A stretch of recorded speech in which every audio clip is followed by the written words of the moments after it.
What are some projects you're working on at the GenderSci Lab that you want to share about or can share about right now? Oh, so much. Let's see.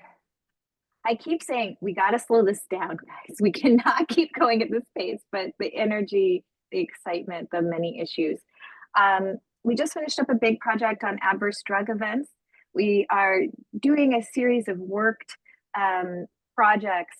What I mean is like moving through a central claim of sex differences and trying to understand the evidence behind it and to model how one might critically engage, reevaluate, and offer alternative explanations. So in that work, we have reanalyzed data on adverse drug event reporting, tried to understand how social variables might contribute to that, and also looked at some iconic cases of sex disparities in drug outcomes, like the case of Ambien. Um, and we wrote that up as, I think, a really interesting social studies of science article about the making of a sex difference fact. We also just finished up, I think we're really embarking, we won't finish, on a project on the use of sex in risk prediction algorithms, including Mm, clinical algorithms.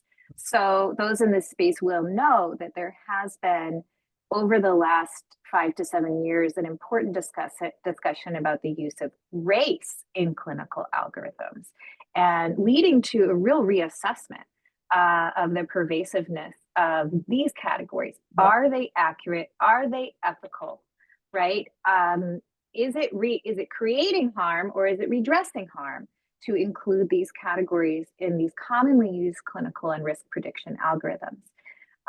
And now we're just getting to asking about sex, which is included in hundreds of routinely used risk prediction algorithms. But more interesting to me is this moment of transition where these algorithms are going to go from the old days where they were created 20, 30 years ago and probably not reassessed to the use of AI and machine learning and the application of big data to embed these in many areas of practice, not just the clinic, but in research, in wearable devices, consumer products, insurance, all of these arenas, commercial arenas.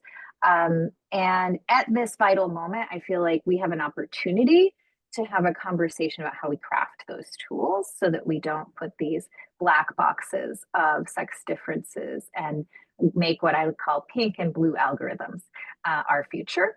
We should at least think about it. We're doing a lot of concept and methods work.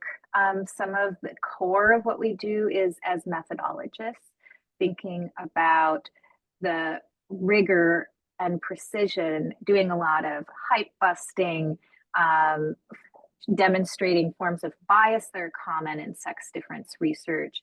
And we are putting out some methods pieces because we often get questions like, how can we do this in our space? And so those are forthcoming.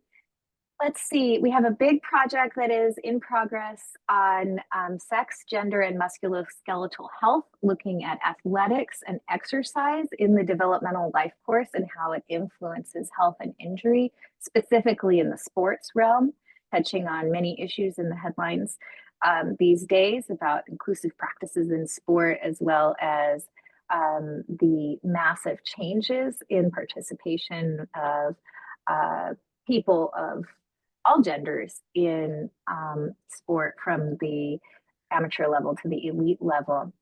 And so those are just a few of the places that we rove across as we try to think about about the shape of knowledge in this area and how to build a future for sex and gender science that is more transdisciplinary, more ethical, more accountable, and uses more enriched by the social.